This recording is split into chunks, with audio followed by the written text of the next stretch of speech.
Really get too attached to all my projects. I take them very personally, and sometimes I'm even dreaming about them. Sure. Once you do get a client who you can vibe with, I think everything else just falls in place.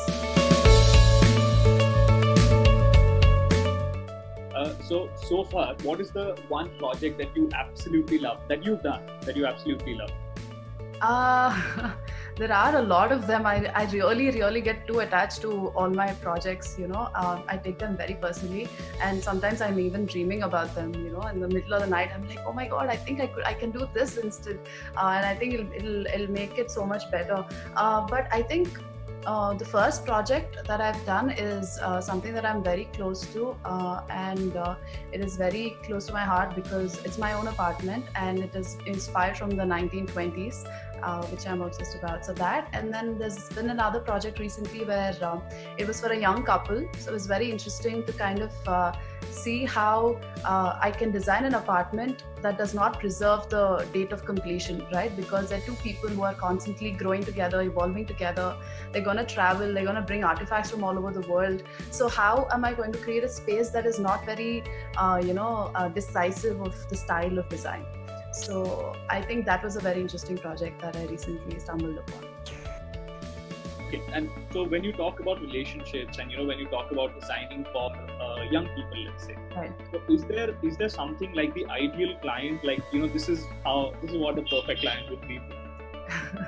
I think a lot of designers will agree with what I say, is that you can never, in this field of design, like it's not like when a client, when we have a problem, right, a health problem, and then we go to a doctor, and we really don't involve ourselves into the process. Like we're like, okay, this is the problem we have, can you come up with a solution? And we're just gonna blindly follow. But unfortunately, or fortunately, I guess that's not the case with design. People, because it is also very personal. These are spaces that people are living in and creating memories, and and we are creating bathrooms for people, right? Like it doesn't get more personal than that. So obviously they're going to be involved. So I think ideal client would be someone who gives us their needs and kind of leave you to it and say, this is how much storage space I want, this is my daily schedule, and I have so many guests, so many number of times a week. So you just create the space and literally just leaves everything to you.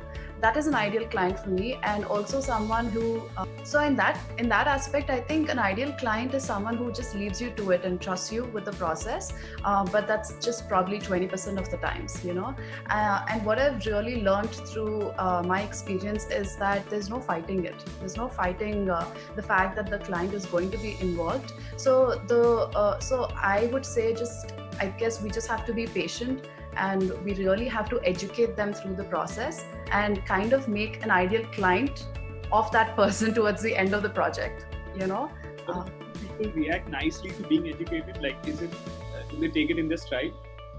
See, it depends. Initially, I had, I think, a couple of times when I felt like, the client wasn't really getting me, I wasn't getting the client, and it's very normal, right? And in that aspect, I think social media also really helps you in trying to filter out the kind of people that you want to work with. So only people who get your design style and understand the amount of thought process that goes behind, just the finished product, I think those are the people that I'm attracting these days, and I think that's perfect. So you just have to have a platform. Either it can be social media, or the kind of tone you set for the entire meeting, like initial meetings, and then you kind of understand, the client will understand what to expect. That's very important. Yeah. So then right. So once you do get a client who you can vibe with, I think everything else just falls in place later on, and they will be pretty open to be educated, because every person, I think, on some level is inquisitive of new things, and when you try to explain to them what happens behind the scenes, I think they actually enjoy it.